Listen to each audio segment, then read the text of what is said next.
Salut à tous, très heureux de vous retrouver sur le plateau de Giptonic. Notre invité exceptionnel cette semaine, il est l'entraîneur du renouveau, le bâtisseur de cet OGC Nice dans sa version moderne, coach des Aiglons entre 2012 et 2016. Claude Puel est dans Giptonic. Salut Claude. Bonjour. Merci infiniment d'être avec nous sur ce plateau et d'avoir accepté notre invitation. Vous êtes ici parce que vous sortez un livre libre aux éditions Solar qui retrace 50 ans de parcours footballistique, votre parcours footballistique. Dans la deuxième partie de cette émission, nous évoquerons principalement vos années niçoises. Et pour m'accompagner sur ce plateau, des visages que vous connaissez bien, hein, Claude, avec Vincent Menichini tout d'abord. Salut Vincent. Salut à tous. William Imbercé, salut Will. Salut Mika, salut à tous. Et le chef, le capot, le big boss, salut. La légende. Salut. Le chef du service des sports de Nice Matin, Philippe Camps. Au sommaire également de ce Giptonic, nous reviendrons bien sûr sur le petit match nul des Aiglons à Auxerre, sur la rencontre à venir face au Football Club de Nantes. Nous ferons un focus sur Gaëtan Laborde, en difficulté depuis son arrivée à l'OGC Nice, sans oublier le pour-contre et le Souviens-toi consacré à la saison 2015-2016. Mais avant cela, Claude, quelques mots donc à propos de ce livre libre. Pourquoi l'envie d'avoir couché sur le papier ces mémoires, hein, on peut dire ça, mémoire footballistique en tous les cas? Oui, enfin, c'est une bio, ça doit être une bio, c'est tout mon parcours depuis gamin jusqu'à maintenant. Donc j'ai traversé les époques aussi, donc, avec Monaco tout d'abord et puis beaucoup de clubs après. Ça me permet de faire un point, ça permet de se poser. Je profite de cette pause également pour sortir ce petit récit parce que je pense que ça peut intéresser aussi, c'est un petit peu un témoignage et puis savoir ce qui se passe aussi dans tous les clubs où je suis passé, comme est l'envers du décor, pourquoi j'ai pu prendre certaines décisions, etc. Donc je trouve que c'est partager un petit peu et puis c'est partager aussi du football et puis ce que j'en pense sur la technique, sur les médias, sur tout ce qui fait l'environnement d'un entraîneur et qui a fait mon environnement moi. C'est toi qui l'as écrit ce livre ou tu as été aidé ou quelqu'un c'est toi est-ce que c'est toi qui l'as rédigé? C'est moi qui l'ai rédigé parce que depuis plusieurs années, j'ai été sollicité plusieurs fois pour écrire ma bio par des gens un peu plus spécialistes. Mais je me suis dit que si un jour je le faisais, premier abord, je me disais, est-ce que ça peut intéresser? Ça, c'est la première des choses. Et puis la deuxième, c'est que je voulais me retrouver dedans avec mes mots, mes termes, mes pensées, mes ressentis. Voilà, donc je voulais que ce soit... Mais c'est tout des souvenirs ou quand, mettons, pour ton époque lilloise ou lyonnaise, où tu prenais des notes déjà à l'époque tu savais déjà, tu avais dans l'esprit de faire ça? Non, ou c'est que des souvenirs, tu t'es posé et c'est des souvenirs qui sont revenus? C'est ce qui me revient à l'instant, qu'est-ce qui remonte à travers toutes ces années et ce que je retiens. C'est pour ça que c'est pas quelque chose de très chronologique avec des dates. Les dates elles sont précises parce que j'ai vérifié quand même un petit peu, mais sinon c'est tous les ressentis, ce qui me reste quoi. D'accord. Voilà. Et pourquoi Pourquoi ce nom de libre au final? Parce que aujourd'hui vous estimez avoir une certaine liberté de parole? Pas aujourd'hui. Il y a toujours eu. Non, j'ai toujours eu. Pas faire l'amalgame parce que je suis libre et je suis pas ça n'a rien à voir, mais non, c'est que j'ai pu m'exprimer. Je pense que c'est un privilège dans ce métier avec beaucoup de liberté, c'est-à-dire que j'ai eu toujours pas mal de responsabilités dans tous les clubs et j'ai essayé de coller chaque fois un projet avec les possibilités du club à ce moment-là et de tenir le cap, même quand des fois ça pouvait tanguer ou que les résultats n'étaient pas ceux escomptés. Mais je considérais que chaque fois que c'était important de le faire pour le bien du club avant tout, et des joueurs et des dirigeants. Et c'est pour ça que j'ai jamais lâché dans quoi que ce soit. Et puis ça me permet peut-être de remettre à plat certaines choses et de me confier un peu plus, et ce qui m'animait à chaque fois à ce moment-là. Alors on remettra à plat des choses aussi dans cette émission, on est là pour ça. Claude, William ? Juste savoir, le publier maintenant, est-ce que ça veut dire que vous ne pensez plus à retrouver un club ou à coacher encore ? Non, je n'ai pas d'idée préconçue sur le sujet. Simplement, je me suis fixé, je dirais, un petit cap dans la mesure où je ne reprendrai qu'avec un club qui, je pense, peut avoir des moyens. Parce que j'ai beaucoup donné dans des clubs qu'il a fallu remonter avec très peu de choses, très peu de moyens. Et donc, voilà, on le fait par des moments avec des passages difficiles, des fois un petit peu de l'incompréhension, parce qu'on ne peut pas tout expliquer. Et si je reviens dans le circuit, c'est parce qu'il y a un projet qui me plaît, mais avec des moyens pour performer de suite. Et quand on est entraîneur, quand on a un coach, quand on a un président au-dessus, quand il y a des actionnaires, il y a des supporters, est-ce qu'on est totalement libre ? Est-ce que c'est possible d'être libre ? Ben moi, je me le suis imposé. Je l'ai peut-être imposé aussi à ceux qui m'entouraient. C'est-à-dire que je n'ai jamais accepté une intervention que je jugeais inopportune et qui faisait partie de mes responsabilités. Donc on m'a jamais rien imposé et je l'aurais pas accepté. C'est un trait de caractère, je l'ai eu, je l'explique dans le bouquin, dès ma prise de fonction à Monaco, où on a essayé je dirais de me mettre un illustre entraîneur, très grand entraîneur. Giovanni Trapattoni. Mais je ne l'ai pas accepté. Je ne l'ai pas accepté parce que je savais très bien le dessein du président à ce moment-là et de très vite prendre ma place. Je concevais que j'avais pas la renommée que pouvait atteindre l'AS Monaco à ce moment-là pour entraîner Monaco. Mais voilà, si j'entraînais, je le faisais par moi-même et surtout pas par procuration. Et donc, pas question d'avoir une ingérence dans mon domaine. Voilà. Et est-ce que tu sors un livre, est-ce que tu es un lecteur, toi ? Et qu'est-ce que tu lis ? Est-ce que j'ai un lecteur ? Est-ce que tu es un lecteur ? Est-ce que tu aimes lire ? Est-ce que tu lis ? Vous lisez beaucoup ? Non, je lis pas beaucoup. Sur le football ? Je lis pas beaucoup de bouquins. Par contre, je suis toujours le sport, les journaux de sport, toute l'actualité étrangère, politique. Je suis au courant de tout. J'ai toujours été un petit peu immergé. J'ai toujours lu, mais pas précisément des bouquins. Vous lisez Nice Matin ? J'espère toujours. C'est assez bien écrit ou... Non, c'est très bien. On parlera justement, et en particulier donc de ces années niçoises dans la deuxième partie de cette émission. Mais avant cela, messieurs, on va revenir sur ce Auxerre-Nice de dimanche dernier, parce que c'est aussi ce qui fait l'actu de l'OGC Nice. Vince, tu étais à la Baie des Champs. On va voir les stats. Les Aiglons ont une nouvelle fois servi le minimum syndical, on va dire ça comme ça. Oui, c'était pas un grand match de foot à la Baie des Champs dimanche dernier. On a vu un éclair de génie de Kefren Turam autour de la 30e minute. Une action de grande classe ponctuée par Andy Delors. On se dit à ce moment que Nice a fait le plus dur en ouvrant le score. Et ensuite, c'est l'écran noir. Il y a plus rien. Il y a malheureusement la blessure d'Andy Delors au genou. Il y a une deuxième mi-temps encore très compliquée avec quelques sursauts grâce à l'entrée de Nicolas Pepe qui apporte cette luminosité un peu dans le jeu, mais là encore par intermittence. Et donc c'est un petit point qui n'arrange absolument pas les affaires de Nice, qui se retrouve encore bien englué dans cette deuxième partie de tableau. Et après le couac contre Slovachko, 3 jours plus tôt, c'est un point de plus, mais c'est pas un bon point parce que Nice est à la peine en ce début de saison. Il y avait moyen de faire mieux, clairement. Oui, on a vu les stats là pour l'OGC Nice. Il y a cette occasion de Barclay en particulier en fin de rencontre.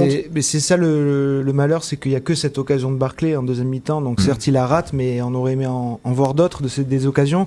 Notamment, on parlait de Slovachko, mais il y en avait eu des occasions. On se disait voilà, Nice avait manqué d'efficacité, alors on se disait qu'à Auxerre, avec un peu plus de réalisme, ça serait mieux. Mais là, en fait, on est retombé dans les travers où le GC Nice ne s'est créé quasiment aucune occasion pendant 90 minutes. Il y a pas eu des phrases terribles après le match. Lucien Favre qui dit, quand même, Ross Barclay a eu cette occasion. Il est allé dans la surface, il a fait une course en profondeur. En gros, Nice aujourd'hui, est 13e de Ligue 1, c'est sa place. C'est ça, Philippe. On doit se contenter de ça aujourd'hui de l'OGC Nice pour le moment. On ne doit pas viser plus haut pour l'instant. J'espère qu'on va viser plus haut. Parce que, mais cette saison, moi, je te parle. Quand même, d'essayer de monter un peu. Mais ce qui me fait peur, c'est que j'ai vu la faiblesse de cette équipe d'Auxerre.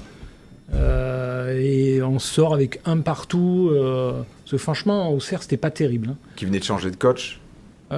Donc, changer de système. Donc c'est un peu inquiétant. C'est un peu inquiétant. Claude, vous avez suivi un petit peu ce début de saison de l'OGC Nice là. Qu'est-ce que... J'ai pas suivi tous les matchs, mais bon, c'est vrai que l'OGC Nice est un petit peu à la peine à ce début de saison. Après, les raisons, bien sûr, je suis pas dans le club pour vraiment m'étayer dessus, mais c'est vrai que c'était un effectif qui a été, je trouve, pas mal et profondément modifié, qui a beaucoup évolué. C'est pas évident d'entrer, d'être performant. Il faut que se dégage une manière de jouer, pas simplement un système tactique, mais sentir des joueurs en confiance, évoluer, soit bloc bas, soit jeu de possession, soit un peu plus de verticalité ou un peu plus une identité de jeu, maîtrise, mais c'est vrai que c'est mal défini, mais on sent surtout une équipe qui n'est pas en confiance au départ de par les résultats, donc c'est un tout. D'un œil extérieur, vous y comprenez quelque chose, vous, au projet Ineos, parce que nous on a du mal à le décrypter ce projet aujourd'hui. Ben moi, je pense que avant tout, le propriétaire veut investir et veut faire quelque chose de très important pour l'OGC Nice, donc c'est du positif. Après, est-ce que c'est la bonne manière de partir, de laisser tomber un projet qu'on pouvait peut-être accentuer avec un recrutement je dirais, un peu plus conséquent et onéreux, sans tout transformer et peut-être pas sans prendre des vedettes ou des qui ont performé par le passé en France ou à l'étranger. Je pense que le projet qu'on avait initié puis qui a perduré derrière avec une montée de jeunes de qualité était intéressant, encadré par des joueurs d'expérience. C'était un projet qu'on pouvait peut-être densifier pour répondre. Ouais, en gros, Nice fait sa crise de croissance, quoi. En gros, c'est un petit peu ça, le sentiment aujourd'hui. Oui, c'est le changement un petit peu de projet qui balbutie un petit peu, mais il y a des moyens, il y a de gros moyens à l'OGC Nice, c'est pas de combien. Vous auriez aimé avoir ces moyens-là ? Ah oui. c'est plus la même chose, mais voilà, il faut, dans tout projet, même quel qu'il soit avec des moyens ou peu de moyens, il faut suivre une ligne directrice et pas... Il faut dans tous les sens, quoi. Quel type de jeu on veut jouer, quel projet on veut tenir, quel style avec quel profil on veut le faire et quelle équipe complémentaire on peut monter. Il faut se rappeler quand même qu'il y a 10 ans, quand Claude Puel arrive au mercato d'été, ils font venir ça fait 10 ans déjà 10 ans, 2012. Wow. Ils font venir quand même Valentin Esseri qui sort d'une saison très moyenne en D2 avec l'AS Monaco, Jérémy Pied, Colo Desac. C'était des paris, Darius Vitanic pour 400 000 euros. Aujourd'hui, c'est Sofiane Diop pour plus de 20 millions d'euros. Gaëtan Laborde pour 18 millions d'euros. Ross Barclay, un international anglais. Donc l'écart est énorme et on se rend compte que pour l'instant, ça a du mal à prendre parce que justement, comme le dit Claude, c'est un peu n'importe comment. Et on va pas revenir sur la genèse de cette saison, mais on sent que pour l'instant, Lucien Favre, c'est un coach et Claude est entraîneur et il se rend bien compte que même lui, je pense qu'il serait un peu embêté aujourd'hui pour faire jouer tous ces joueurs en même temps. Il faut toujours une idée directrice. Avec ou sans moyen, c'est la même chose. Moi, j'ai une question au coach. Lucien Favre revient à Nice. Est-ce que toi, tu serais revenu dans un club et est-ce que c'est une bonne idée de faire revenir un coach qui a déjà été là auparavant ? Pourquoi pas ? Il n'y a pas de vérité. Vous avez failli revenir à Monaco, d'ailleurs, avec Ribo Lovlev qui vous contacte, que vous le rencontrez, et puis au final, ça se fait pas. Oui, 2 fois, j'ai failli revenir à Monaco. Et ça s'est pas fait. Oui, c'est une petite anecdote, Ouais. c'est sympa aussi. Ça, c'est à lire parce que c'est vrai que la rencontre avec Dmitri Ribolovlev chez lui, c'est un moment sympa du bouquin, effectivement, hein, Claude. Tu as parlé de Gaëtan Laborde, tu as parlé d'Andy Delors, et c'est vrai que Andy Delors, on rassure les supporters de l'OGC Nice, c'est moins grave que prévu. Pas les croisés, en tout cas. Voilà. Oui, c'est 15 jours, c'est ça à peu près une petite quinzaine de jours, une petite entorse. Sauvé par ses... Ouais, je pense qu'il est sauvé par sa grosse musculature, là, ses gros cuisseaux. Parce que franchement, les images étaient assez impressionnantes.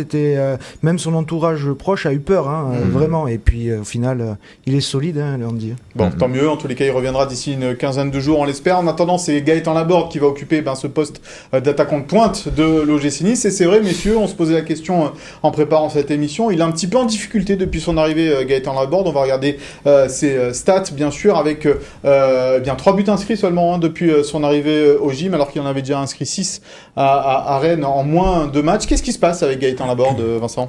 J'aimerais bien avoir la réponse, mais moi de l'extérieur, j'ai le sentiment que pour l'instant ça ne prend pas trop. À part ce match au Parc où il est récompensé par son but, je trouve que même avec ses coéquipiers dans le jeu, il y a pour l'instant pas vraiment d'atome crochu. En seconde période à Auxerre, j'ai vu une petite discussion avec Nicolas Pepe. Alors je sais pas s'ils sont copains ou pas, et certainement qu'ils sont potes en dehors du foot, mais sur le terrain, rapidement, Laborde lui disait « Oui, mais moi je te la demande comme ça, tu me la mets comme ça ». Pepe lui disait un petit peu l'inverse. Pour l'instant, on sent pas de grande affinité technique entre tous ces joueurs, et ce qui donne un début de saison très compliqué pour lui. 10 matchs, seulement un but, mais il y a quand même, je pense, aussi des choses à digérer pour un garçon qui était bien à Rennes, qui sort d'une grosse saison. On lui dit en gros le 29 août, tu te retrouves à Nice. Je suis pas sûr que ce soit son choix premier. Après, certainement qu'il y a des raisons qui ont fait que finalement il a signé ce contrat. Mais lui aussi, il doit digérer tout ça, un déménagement de dernière minute, un nouvel effectif, des nouveaux coéquipiers. Donc voilà, pour l'instant, on reste sur notre fin, mais je pense que voilà, c'est un garçon intelligent qui a l'envie de réussir, qui a signé un bail longue durée avec Nice et qui va forcément remarquer des buts. Là, ça va être un peu le révélateur, avec l'absence d'Andy Delors. Déjà, on peut plus dire, il y a l'association Delors-Laborde que l'on attendait et que l'on espérait, et qui, au final, se voit pas beaucoup. Mais là, voilà, il a un peu les clés du camion, quoi, Gaëtan Laborde. Là, il a les clés du camion, il va occuper seul la pointe sur les prochains matchs. Mais comme le disait Vincent, il arrive dans un nouveau collectif qui n'était pas en confiance en plus. Donc, c'est pas le meilleur moyen de s'adapter. Dans les efforts, dans la générosité, dans le volume de jeu, il répond présent. Mais c'est vraiment techniquement, c'est vrai qu'il parle pas le même football actuellement avec ses copains. Donc voilà, c'est là-dessus qu'on l'attend, mais c'est un garçon qui a toujours travaillé, qui a jamais connu de gros trous. Donc il va rebondir très vite, et c'est peut-être la période qui va arriver qui sera la bonne. Et puis on voit qu'il a quand même pas mal de malchance depuis qu'il arrive à Nice. J'ai l'impression qu'il touche une fois le poteau par match. Du bois, ouais. À des moments un peu clés, je crois que c'est contre Angers où il y a 3-0, il fait cette belle frappe au premier poteau contre 3, pardon. Qui finit sur la barre. Il est aussi accompagné d'une certaine malchance. C'est à lui de la faire tourner. Malheureusement, on ne peut rien faire pour lui. Dans ces cas-là, Claude, un entraîneur, il doit avoir un discours envers son joueur, de le mettre dans les meilleures conditions, en confiance, parce qu'il y a un gros investissement qui est fait sur lui. Que doit faire un entraîneur pour essayer de lui redonner confiance à ce joueur-là ? C'est l'entraîneur, c'est toute l'équipe, le staff qui l'encourage et qui l'aide à passer ce cap. Après, c'est vrai que c'est un joueur que je trouve très altruiste, qui est capable de faire remarquer, qui a besoin aussi d'être approvisionné.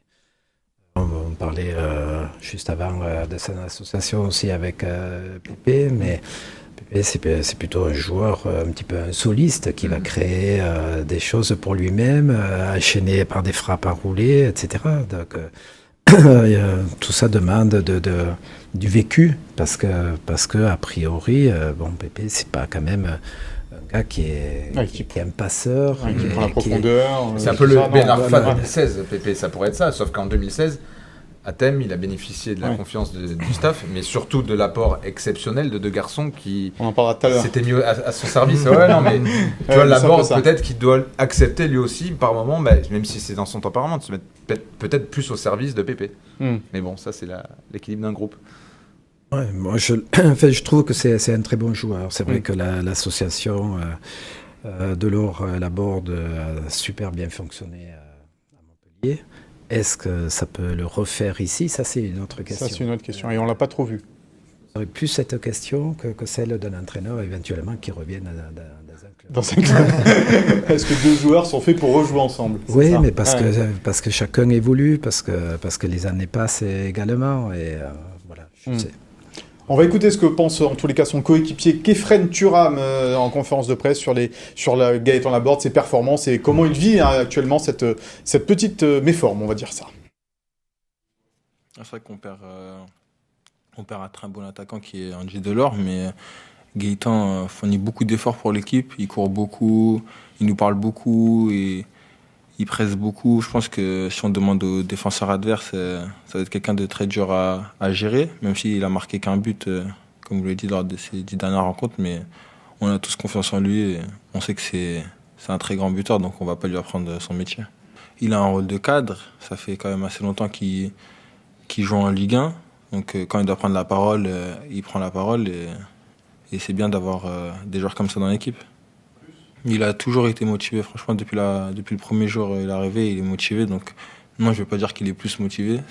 C'est quelqu'un de très, très motivé et qui fait beaucoup d'efforts. Voilà, très motivé, il fait beaucoup d'efforts. Gaëtan Laborde, Khéphren Thuram au micro de Philippe Bertini. Messieurs, l'OGC Nice, 2e plus mauvaise attaque de Ligue 1 cette saison. Ça va nous amener à notre pour-contre de cette semaine. On a dit qu'il n'y avait pas Andy Delors. Il y a Diop aussi qui est également blessé. Alors, sans Diop et Delors, est-ce que Nice est définitivement pas d'attaque? Je te donne la parole, Vincent.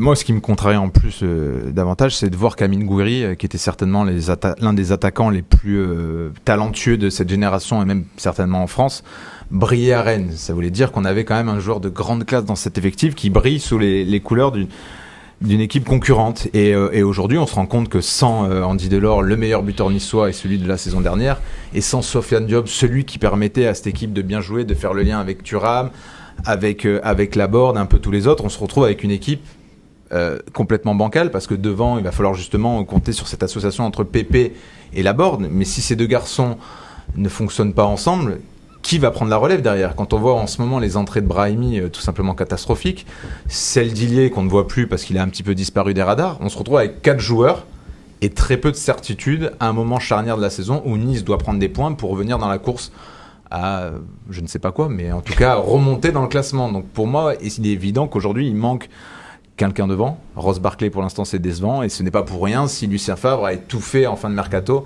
pour faire Bamba Dieng, qui malheureusement est resté à Marseille et qui apparemment n'a plus vraiment mal au genou parce qu'il est entré lors d'un petit match au Parc des Princes le week-end dernier. Oui. Je vais être encore plus inquiet en fait que Vincent, puisque moi je vais inclure Diop et Delors dans ces déceptions de début de saison, parce que Delors il fait pas un très bon début de saison, il marque statistiquement, mais on l'a vu, c'est à part son geste exceptionnel à Ajaccio, dans le contenu c'est plus léger. Et Diop je trouve aussi décevant depuis qu'il est arrivé, c'est quelques fulgurances, mais c'est pas non plus le joueur qu'on attendait. Donc finalement avec ou sans Diop, avec ou sans Delors, c'est toujours la même inquiétude, donc je suis pas plus inquiet que je ne l'étais déjà ces dernières semaines. Et puis je me dis qu'en fait le seul qui vraiment commence à montrer une réelle montée en puissance, c'est Nicolas Pépé, et lui il est là, donc au final pas si inquiet que ça. Pas si inquiet que ça. Inquiet, mais pas vraiment. Ouais, donc vous êtes presque d'accord en fait. Ça rajoute pas d'inquiétude. À chaque fois il s'en sort bien. Ça rajoute pas d'inquiétude. Claude, cette animation offensive, quand on a des nouveaux joueurs, il faut savoir la trouver assez rapidement, parce que c'est vrai que une saison avec un match tous les 3 jours, c'est difficile de jouer, de faire les automatismes. Oui, mais bon, je trouve qu'il y a vraiment des joueurs très intéressants avec des caractéristiques très intéressantes dans ce groupe. Après, c'est les assembler, c'est faire une alchimie, mettre en place une complémentarité entre les joueurs, qui va percuter, qui va centrer, qui va donner des passes décisives, qui va mettre du lien, qui va faire le lien entre les milieux, les attaquants, etc. quoi. D'où la nécessité de faire son mercato le plus tôt possible. Oui, mais bon... Après, il n'y a pas de vérité non plus. Il y a un exemple à côté avec Marseille qui l'a fait très tard et qui a pris beaucoup de joueurs également, et qui semble avoir trouvé une mise en place. Donc, bien sûr que le mieux, un entraîneur veut toujours avoir la possibilité d'avoir ses joueurs le plus tôt possible pour travailler. Mais c'est vrai aussi que essayer de recruter un élément qui va rentrer dans l'équipe avec telle caractéristique, tel profil pour faire un assemblage et pour faire une complémentarité, c'est très important. C'est pour ça que je dis, il faut en général une ligne directrice. Quel type de jeu? On a une équipe en tête, en place, qui on peut rajouter pour encore la bonifier, pour la voir s'exprimer encore mieux. Là, on a l'impression de l'extérieur, encore une fois, on ne peut pas juger, il faut faire attention, mais qu'on a pris des joueurs et après, on verra bien l'entraîneur de se débrouiller. C'est ce que pense Lucien Favre. Et bon, c'est difficile, ça ne marche pas comme ça, parce qu'encore une fois, on a des moyens ou pas, il faut se tenir le cap. Oui. Philippe, la synthèse par rapport à tout ça, excuse-moi, je te réveille. Mais non, mais c'est parce que je deviens un peu vieux, j'entends pas ce que dit Claude. Il buvait mes paroles. Mais quand tu as sur le papier Diop, Delors, Laborde, Pépé dans la même équipe, tu ne dis pas que l'OGC Nice va être deuxième plus mauvaise attaque de Ligue 1 à un moment donné. C'est sûr, mais sur le thème définitivement pas d'attaque. En fait, ils sont pas d'attaque depuis le début de la saison. Donc hier, aujourd'hui, demain, ils sont pas d'attaque. T'enlèves encore 2 joueurs. Bon, enfin moi, ça m'est égal parce que ce dimanche j'étais avec des anciens attaquants de Nice, Castellani, on joue au boule, avec Toko, plus bon qu'à ça de toute façon. Avec Baratelli, son idole, Sanchez, Loubet, Charlie Loubet. Toko, je l'ai dit, mais Toko à qui Claude Puel a cassé la jambe quand il joue au PSG. C'était involontaire. Ça, c'est juste au passage. C'est bien. Tu mets bien l'invité en confiance. C'est pour détendre l'atmosphère. Non, mais c'est Toko qui l'a dit. Il m'a dit n'oublie pas que Puel m'a cassé la jambe. Et oui, est-ce que c'est vrai? C'est vrai, mais complètement fortuit. Non, c'est vrai. Au parc, non? Ou à Monaco, au parc. Il a failli casser la jambe de son entraîneur Arsène Wenger lors d'un entraînement aussi, Claude Puel. Mais il était jeune. On va passer à l'indiscret de cette semaine. Vincent, c'est autour de l'arrivée de Florent Ghisolfi à l'OGC Nice et on a trouvé un Lucien Favre un petit peu soulagé, on va dire ça comme ça, de cette arrivée, à tout point de vue d'ailleurs. Bah oui, c'est normal. Après, ça fait 3-4 mois que le pauvre Lucien Favre, il est arrivé dans un club avec personne à la tête de la direction sportive ou des gens qui étaient sans y être, comme Yann Moody, qui était consultant externe, mais pas forcément le directeur sportif. Donc, c'est évident que Lucien Favre a eu le loisir et le privilège enfin de discuter avec un référent sur le plan sportif, quelqu'un qui connaît le football, ce qui n'était pas le cas auparavant, comme on l'a dit plusieurs fois, au sein de la direction du club. Et donc oui, il est enfin épanoui en fait dans ce poste-là et il a le sentiment d'être enfin appuyé dans sa démarche parce qu'on sait très bien que Lucien Favre n'est pas le genre de coach à taper du poing sur la table, à gérer les négociations d'un tel, à devoir monter au créneau parce qu'un tel est pas content parce qu'il ne joue pas, gérer la concurrence entre Schmeichel et Boulka, là pareil, c'est des dirigeants qui l'ont mis dans une situation absolument catastrophique. Donc voilà, il est mieux, on a pu en discuter un petit peu en off avec lui, il est très heureux de pouvoir compter sur Florent Ghisolfi, il espère justement pouvoir développer son projet et être là encore dans 2 ans parce qu'il nous a donné rendez-vous dans 2 ans en disant que par exemple un garçon comme Arteta à Arsenal a eu besoin lui de 4 ans pour construire cette équipe et d'être à la lutte pour les premiers rôles en Premier League. Donc voilà, il nous a plutôt rassuré sur ses motivations et sur le fait que voilà, il avait très envie de travailler avec le jeune Florent Ghisolfi, directeur sportif, voilà, comme on l'a déjà dit, 37 ans, qui va certainement accompagner l'équipe durant la Coupe du Monde en stage en Espagne pendant une semaine. Ah. Ça, c'est la petite info qu'on peut vous donner. Voilà. Aujourd'hui, durant la coupure de la Coupe du Monde, il y aura une semaine certainement d'entraînement du côté de l'OGC Nice et une semaine lors de donc ce qu'on peut dire, c'est que Lucien Favre se projette... au-delà de la Coupe du Monde. Oui, il y a 15 jours, c'était peut-être pas trop le cas. Oui, mais même quand on lui a posé la question, est-ce qu'on a souvent le sentiment que quand les directeurs sportifs arrivent aujourd'hui dans les clubs, ils arrivent avec leur coach très rapidement, il a dit non, mais moi... Je suis absolument pas inquiet avec ça. On va l'écouter Lucien Favre justement sur l'arrivée et les réunions qu'il y a eu cette semaine avec Florent Ghisolfi, donc le nouveau directeur sportif de l'OGC Nice. Bon, on a parlé très longuement, c'était très intéressant. Encore une fois, tout le monde savait qu'on avait besoin d'un directeur sportif. C'est très très important parce qu'il y a naturellement beaucoup de travail, comme le club est en train de se structurer, Et puis c'est sa venue est très très importante, je pense. Il y a encore d'autres qui sont venus et puis qui vont rester ici. Et puis on verra, quoi. Il faut que ça prenne. C'est clair que ça soulage parce qu'il y a une direction maintenant. Il y a une direction sportive. Alors ça aide beaucoup. Il a un gros chantier, ça c'est clair.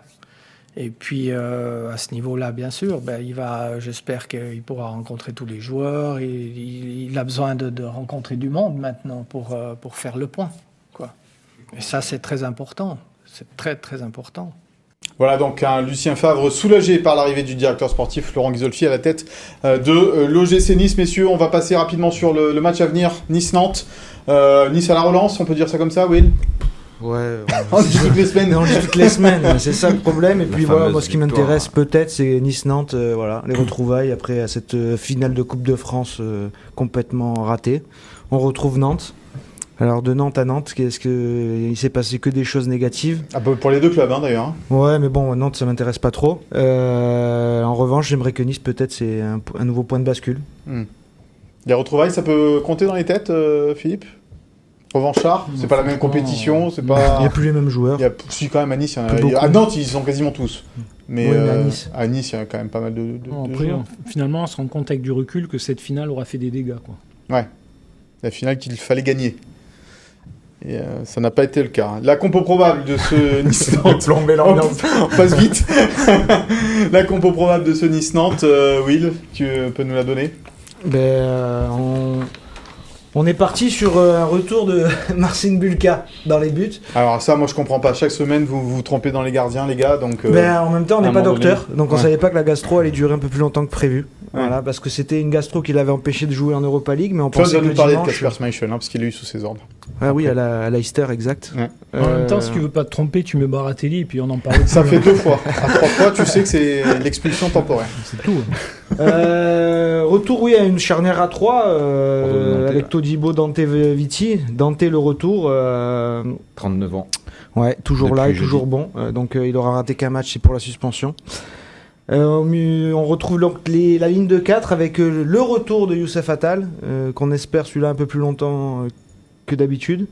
Avec Brian, qui sera appelé pour ses tâches plus offensives que défensives sur le côté gauche. La paire Lemina Thuram qui est quasiment incontournable aujourd'hui. Et donc à nouveau Pépé, Laborde et Barclay qui les accompagnerait plutôt en soutien. Ouais, parce qu'il n'y a pas d'autre solution que Barclay aujourd'hui à gauche, Vincent, dans cette équipe de l'OGC Nice. Brahimi, il y est. Les jeunes. On le voit plus trop d'ailleurs. Ouais. Donc c'est pour ça qu'il y a un manque de solutions offensives assez criant. Il faut vraiment, Lucien Favre il a touché du bois quand on lui a parlé d'Attal en disant qu'il faut vraiment que lui ne se blesse pas, mais si Pépé se blesse ou si... La séquence elle est longue là, avec des matchs tous les 3 jours, Cologne, Partizan avant, donc faut lui faire. Après voilà, on l'a dit tout à l'heure, en plus contre Nantes, faut pas se rater, ça veut rien dire, mais en effet tous les matchs faut pas se rater. Ouais. Ça dépend, des fois il y a quand même. Ouais. On parle de Kasper Schmeichel, donc vous l'avez eu sous vos ordres à Leicester. Il est auréolé d'un titre de champion déjà quand vous êtes arrivé, Claude. Ici, on a dit dans la saison qu'il a pu se plaindre auprès d'Ineos de ne pas pouvoir beaucoup jouer. Quel caractère, quel tempérament il a, Kasper Schmeichel, vous qui le connaissez bien? Peter a beaucoup de caractère et c'est une forte. Kasper, c'était son père. C'est son père. Kasper a beaucoup de caractère, une grosse personnalité. Voilà, il était important à Leicester. Il avait, quand je suis arrivé, c'était une équipe qui jouait avant tout avec un bloc très bas et puis des longs ballons et des deuxièmes ballons. Et bon, moi, ça me plaisait pas trop, donc on a fait évoluer le jeu de Leicester. Et puis à Kasper, j'avais demandé également son jeu au pied, de plus relancer. Et c'est vrai qu'il avait fait beaucoup de progrès sur ce plan-là.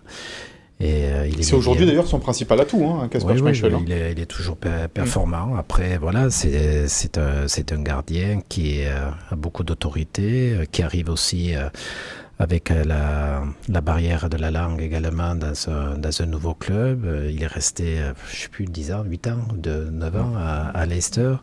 Et de seul coup, même s'il est assez âgé avec beaucoup d'expérience, c'est pas évident de se retrouver avec plein de joueurs dont il arrive même pas trop à communiquer.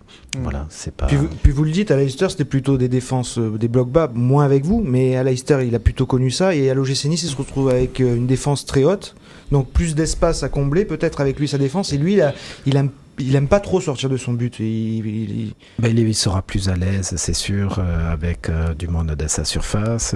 Il est très bon sur des arrêts réflexes, sur sa ligne. Ouais. Après, gérer une profondeur, bon, c'est pas tellement évident. Je crois que vous avez souligné un petit peu peut-être la difficulté d'avoir des joueurs qui puissent jouer avec pas mal de distance derrière. Il faut des compensations, il faut énormément de lecture.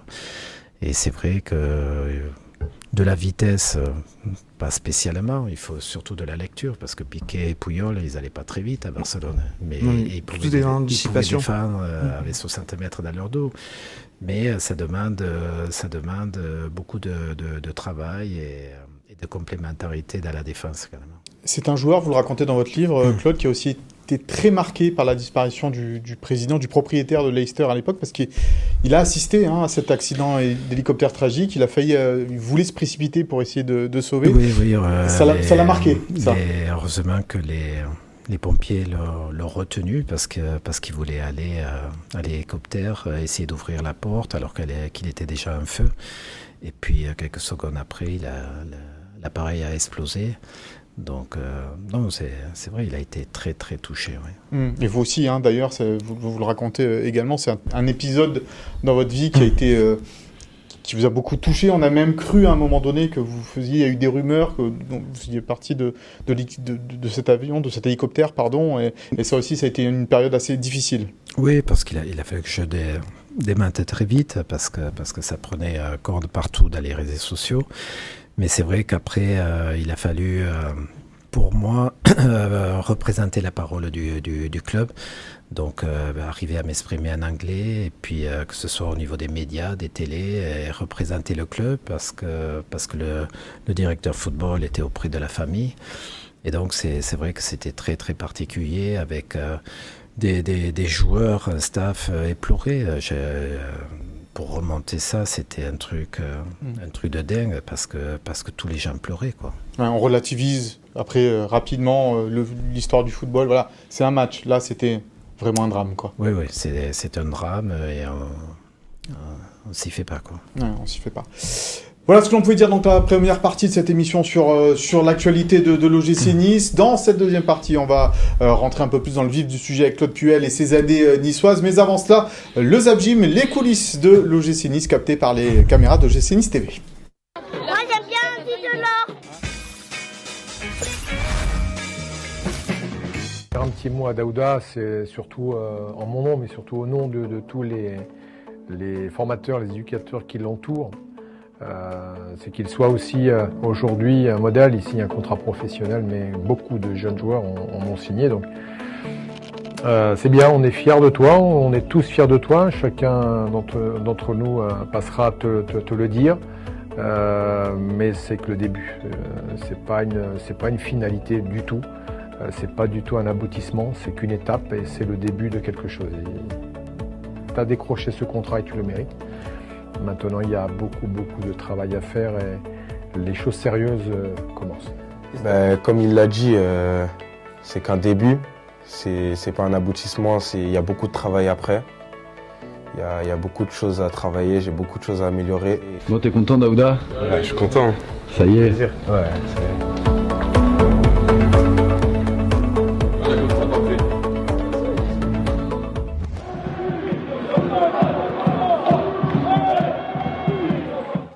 Te dit et qu'est-ce que le coach t'a dit avant de rentrer sur le terrain?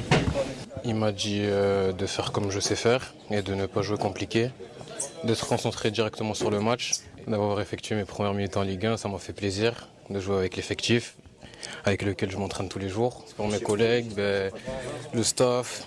Il avait la pression, mais ça va, il a plutôt bien géré. Et puis il va continuer à travailler et petit à petit, ça va le faire. Super bon. Merci frérot. Du coup, tu disais pour le centre? Pour le centre, le staff, je pense que tout le monde est content et ils sont fiers de moi. Je vais continuer de les rendre fiers et de travailler encore. Bonsoir, saluez toute la famille. Je voulais vous saluer quand même, vous veniez pas au cerf. Ça va? Sans être salué ça me depuis fait de plaisir. tenez. Du Chablis? Ouais. J'étais... Normal. C'est gentil, merci beaucoup. Ça va? Rencontré une fois chez vous. Je sais. À Yverdon? Oui. Je me rappelle bien. Il y a 30 ans. Ouais, il y a 30 ans. Ça ne nous gêne pas gagner tout jusqu'au retour. D'accord.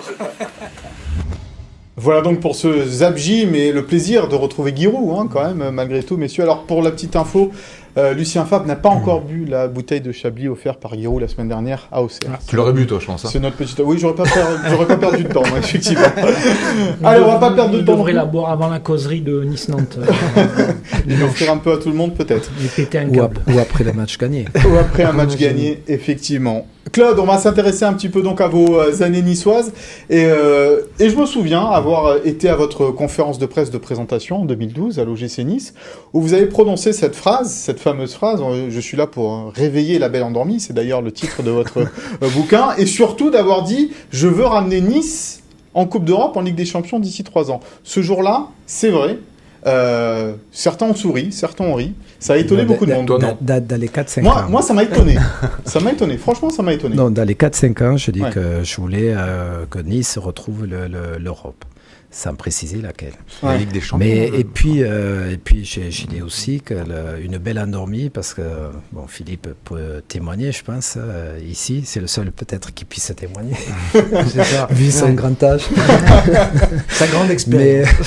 Mais c'est vrai que j'avais l'habitude, moi, de voir l'équipe niçoise, les matchs, les derbies, Monaco-Nice, Nice-Monaco, avec 2 équipes, mais magnifiques, de technicité, de qualité, avec des joueurs magnifiques. Et voilà, pour moi, Nice, c'était du beau jeu, c'était de la qualité, et c'était pas ce qu'il était devenu petit à petit, avec les changements de propriétaires, de joueurs, d'entraîneurs, etc.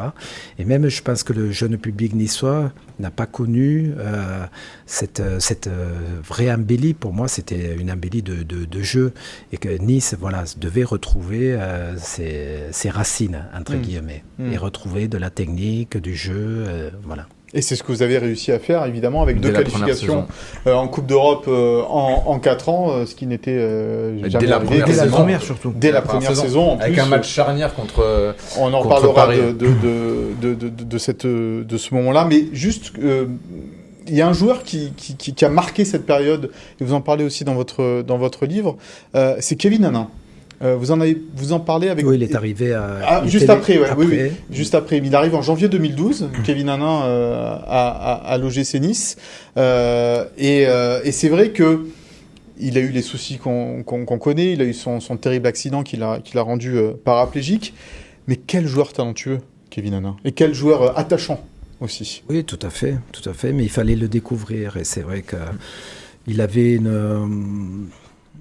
c'était pas une renommée, c'était une réputation. Même une réputation, même auprès de vous, les médias, difficiles à gérer, pas sérieux, toujours en retard, etc.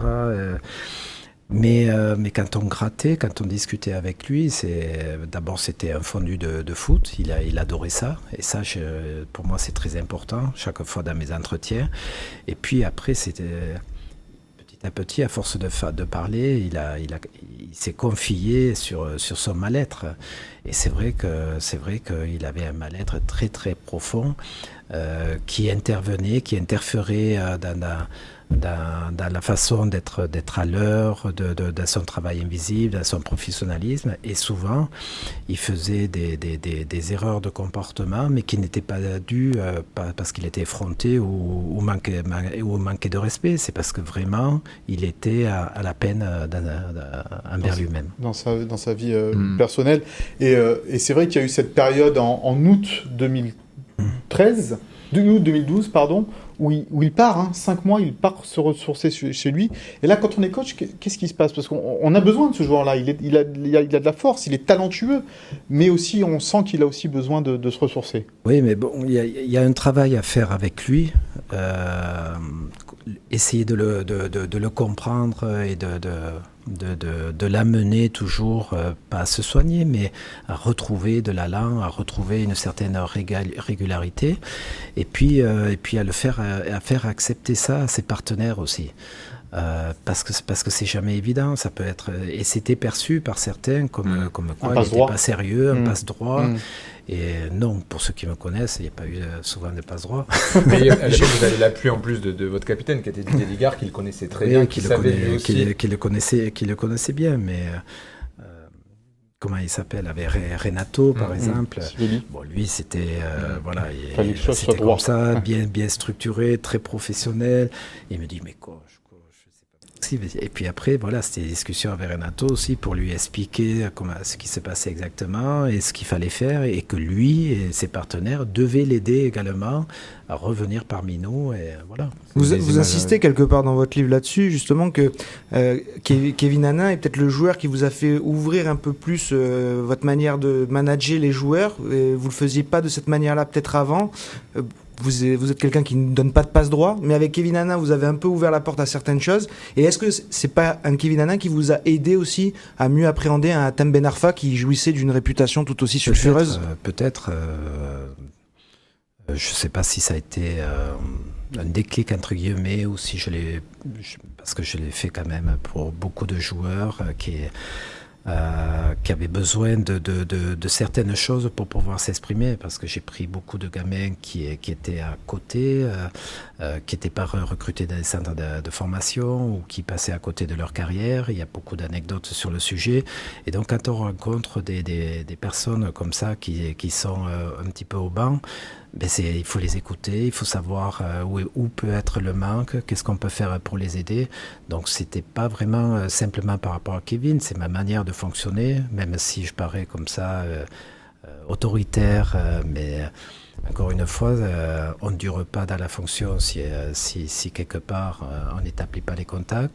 Et puis également, c'est quand on veut développer quelqu'un, quand on veut l'aider également, on est obligé de s'intéresser à la personne. Donc l'histoire elle est belle avec ce but à Toulouse en mars. C'est la 94e minute. Qui mène à la 4e place. C'est un match exceptionnel, un 4-3. Et le but de Kevin Hannin, je pense que voilà, tout le monde s'en rappelle. Il a marqué une génération de Niçois. Et l'image, elle est incroyable. Je crois qu'elle est au centre d'entraînement avec Kevin Hannin, on le voit avec les deux bras en l'air. Et c'était une juste récompense pour ce garçon-là qui était C'était redevenu un enfant. Ouais, tout à fait, un ange. Extraordinaire. William parlait d'Hatem Ben Arfa. Vous êtes peut-être l'entraîneur qui l'a le mieux géré, Hatem Ben Arfa, parce que c'est vrai qu'il fait peut-être la meilleure saison de sa carrière. Il fait la meilleure saison de sa carrière sous les couleurs de l'OGC Nice, et avec vous, Claude. Oui, bon, après Hatem sortait de ces dernières saisons un petit peu difficiles, donc il était un peu plus à l'écoute et vraiment envie de se relancer. Mais c'est vrai que notre approche, nos discussions lui ont été bénéfiques, et moi ça m'a permis de ressentir le joueur, d'abord l'homme, et si on pouvait l'aider, et s'il pouvait nous aider également. Donc c'est vrai que c'est important, et puis c'était quelqu'un qui est Hatem, qui adore le football, parler football, il est passionné, il regarde les matchs, il a des idées bien précises, et voilà, encore une fois j'ai apprécié l'envers du décor, parce qu'encore une fois c'est un personnage, et on le situe de telle manière ingérable et tout, mais en fait il faut écouter, et Hatem il fallait l'écouter. Vous avez bien des parcours un peu cabossés au final. Ouais, bon, le mien il est pas mal aussi. Si on veut le lire, j'ai dû affronter pas mal de petites choses. Mais né dans un pays de rugby à la base. Oui, mais bon, je pense que c'est important de donner, c'est même pas une deuxième chance, des fois une première chance à des gamins. Parce qu'il y en a de partout, dans toutes les divisions, il y a des beaux joueurs, il y a des talents, et on n'en fait pas cas parce qu'à un moment donné, on ne prend pas la peine de prendre des risques, de les mettre, de leur donner des temps de jeu, de les former, de les développer. On veut avoir des résultats, tout le monde, les dirigeants, les supporters, tout le monde veut des résultats, mais c'est important pour arriver à ces résultats, développer les joueurs également et développer les hommes. Voilà, donc c'est un parcours. Fred Joria, qui était ton adjoint à l'époque, dit que c'est le meilleur joueur qu'il ait vu. Toi, tu le situes quel niveau de tous les joueurs que tu as eu? Ben Arfa, il est quoi? Il est dans le top 3 des joueurs que tu as eu? Non, peut-être dans le top 3. J'ai eu tellement j'ai eu le privilège d'entraîner tellement de grands joueurs. En termes de talent, peut-être, de talent pur? Ouais, mais quand on a des Benzema, quand on a des Mahrez, Van Dijk, Vardy, Eden Hazard, enfin bon, voilà, j'ai eu la chance d'avoir énormément de talent dans mes équipes. Mais Athème avait cette chose particulière de pouvoir faire bien sûr des différences et voilà, il laisse pas. C'est pas anodin quand on regarde Athème, mais c'était important de le mettre dans un système qui pourrait le voir s'épanouir. C'est ce qu'on a essayé de faire à Nice. Et il retrouve d'ailleurs l'équipe de France à l'issue de cette saison 2014-2015 où il fait une saison 2015-2016 pardon, où il fait. Mais le pauvre, il fait partie du rassemblement de novembre 2016 au même moment des attentats, donc il est titulaire à Wembley, un match qui n'était pas un match, et après il disparaît des radars. Donc voilà, l'histoire avec les Bleus d'Athème, elle a été assez malheureuse. Mais il retrouve le maillot bleu avec le maillot de l'OGC. Et puis il y avait aussi ce système qui était fait pour lui, avec deux garçons. Voilà, on parlait d'équilibre collectif et de générosité dans l'effort. Alassane Plea et Valère Germain, qui ont marqué des buts de partout ailleurs, avaient quand même accepté de travailler pour Athème, et au milieu également, parce qu'ils étaient tous au service de Ben Arfa. Et on avait mis en place un losange, oui. Et c'était la première fois, c'est vrai, où je considérais que il y avait un joueur qui était un petit peu hors norme, on le mettait et puis on construisait toute une équipe autour de lui de complémentarité. C'est un petit peu ce que je disais tout à l'heure en termes de complémentarité, mais bon, on avait mis ce losange en place qui n'est pas évident à animer, mais on avait 3 milieux derrière Athème qui étaient énormes, qui étaient très bons techniquement et puis qui faisaient un travail sur la récupération superbe. Alors, avoir le ballon. Et est-ce que dans le foot d'aujourd'hui, c'est pas difficile maintenant de demander aux gars de jouer pour quelqu'un? Parce qu'on a l'impression maintenant que tous les mecs jouent un peu pour leur stade, tout ça. Et là, il fallait jouer pour un joueur. La nouvelle donne, c'est les datas, ce qu'on appelle les datas. C'est vrai que les stats sont devenues importantes. C'est vrai que dans les entourages de joueurs, on en parle de plus en plus. Il faut que tu flambes, il faut que tu fasses tant de dribbles, tant de passes vers l'avant, tant de buts, tant de ceci, tant de cela, tant de tirs. Enfin, c'est devenu un peu n'importe quoi.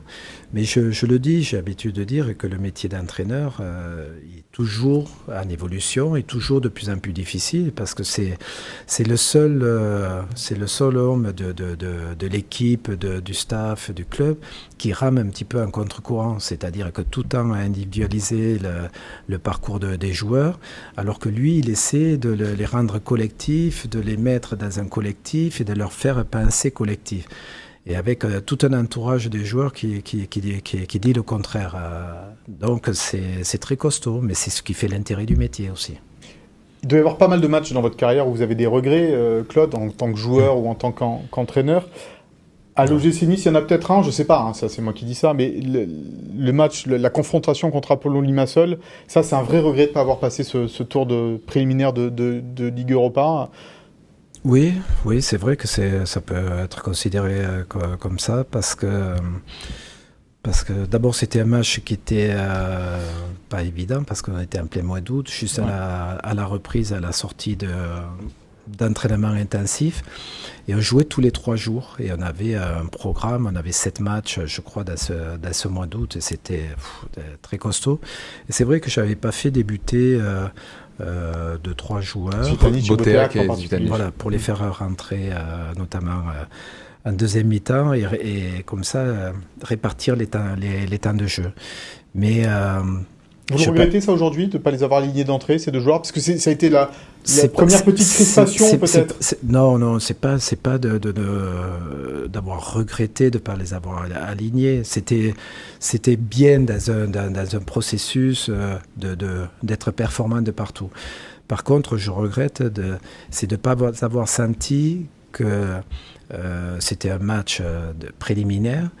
Et moi, j'avais beaucoup l'habitude j'avais eu l'habitude, joueur et entraîneur, de disputer, de diriger des matchs de Coupe d'Europe.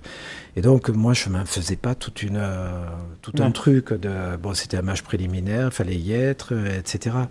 Et en fait, ça avait pris une importance chez les joueurs complètement dingue. Et en fait, ils s'étaient mis énormément de pression. Donc, c'est ça que je regrette de ne pas avoir pu sentir, parce que moi, j'étais habitué, pas que ça me faisait pas grand-chose, mais voilà, ça faisait partie du truc. Et j'ai pas senti ça chez les joueurs. Il y avait beaucoup d'inexpérience. Dans l'environnement du club aussi. Oui, et même des joueurs qu'on peut dire confirmés. Mais il y avait une pression. La pression venait aussi du fait que l'OGC Nice n'avait pas joué de Coupe d'Europe depuis longtemps. Depuis et ce qu'il faut aussi 97. mettre notamment en pointe, c'était le petit Brian Constant qui avait très peu joué. Et qui a été bon. Qui avait été bon oui, ce match-là, si on revoit le match, qui a été très bon. On peut le revoir. J'ai voulu le revoir. Brian avait été très bon. Il y avait aussi Papi Mendy qui débutait, qui avait été très bon également. Et particulièrement sur ce match, c'est ceux qui avaient, je dirais, le plus de consistance, le plus de vécu, qui étaient passés un petit peu au travers. C'est pour ça que je dis que c'est ça que j'ai regretté. Mais d'ailleurs, en plus, sur ce match-là, il y a aussi, durant l'été, on est souvent revenu sur ce dossier, le défenseur central qui était à l'époque Renato Sivelli, qui n'est pas remplacé, qui ne prolonge pas, et vous abordez ce rendez-vous aussi sans la charnière qui avait fait la force de votre équipe la saison précédente, avec Pejsinovic Sivelli. Oui, mais bon, je ne vais pas chercher d'excuses par rapport à ça. Sur le match retour, on fait un super match. Et victoire 1-0. On doit gagner 4-5-0, on perd 1-0. Marqué très vite en plus. On les mange complètement. Voilà, ça n'a pas voulu tourner dans le bon sens également. Cette saison-là, vous finissez 17e, tout juste. Il y a une série terrible de 7 défaites consécutives. Pardon. Et vous avez le soutien de Jean-Pierre River. Il n'a jamais craqué à ce moment-là. Et de Nice Matin. Et de Nice Matin. On n'avait jamais demandé sa tête. Il faut le souligner. Également. On aurait pu. On aurait pu ou on aurait dû. Ça a été important ce moment-là d'avoir un Jean-Pierre River, un Julien Fournier aussi derrière vous quand le bateau tanguait vraiment. Mais c'était important dans la mesure où c'est un gros travail chaque fois qui ne porte pas essentiellement surtout sur le court terme, mais sur le moyen terme, plus long terme, parce qu'on développe des joueurs et encore une fois, on n'avait aucun moyen. La première année, on effectue un recrutement, 15 joueurs quittent l'OGC Nice, on recrute, interdiction de recruter à titre onéreux de la part de la DNCG, et on ne recrute que des gamins de deuxième division nationale, etc., ou en fin de contrat. Donc ça, c'était l'existence et les possibilités qu'il n'y avait pas à Nice. Et donc c'est vrai que c'était quoi la question initiale? C'est le fait d'être soutenu par son président, c'était important à ce moment-là. Et donc je dirais que les dirigeants, bien sûr que c'est important, les dirigeants voient le travail qu'on est en train d'effectuer. Ça a été le même cas à Lille, où pendant 2 ans, on a joué le maintien avec des joueurs qui avaient un profil pour moi technique, on allait développer. Ces mêmes joueurs, on a connu aussi cette défaite d'affilée. On a connu 12 matchs d'affilée avec cette défaite, 100 victoires avec des matchs nuls. Et donc, ils m'ont gardé à la fin avec cette équipe que l'on montait. On a joué la Champions League. On a fait 2e, 3e. On a fait des matchs de Champions League, de Coupe d'Europe. Voilà, c'est important. C'est important que l'attelage tienne la route. Ça n'a pas été trop le cas le dernier club. Mais voilà, surtout dans un club qui n'a pas d'autre moyen que de former, de partir en dessous pour s'élever. Pourtant, ils avaient dit qu'ils prolongent. Dans ton livre, t'es pas tendre avec River et Jean-Pierre River. La relation se crispe à un moment donné. J'ai lu les passages sur Nice. C'est crispé, notamment sur la dernière saison. Oui. On va le dire clairement, sur la gestion de Grégoire et Paulin, vos fils. Entre autres, il y a autre chose. C'est pas ce qui fait, fait que nos liens se sont distendus. Vous en parlez effectivement dans le livre du parcours de Grégoire et Paulin à l'OGC Nice. Aujourd'hui, si c'est à refaire, est-ce que vous referiez de la même façon? C'est-à-dire entraîner ses fils. Est-ce qu'il n'y a pas une difficulté à entraîner ses fils? Mais je le dis aussi dans le bouquin. C'est pas concevable parce qu'on peut pas comprendre. juste pour un exemple, rappeler que pendant les 4 ans, 22 gamins du centre de formation ont débuté et ont eu des temps de jeu dans nos matchs. Mais quand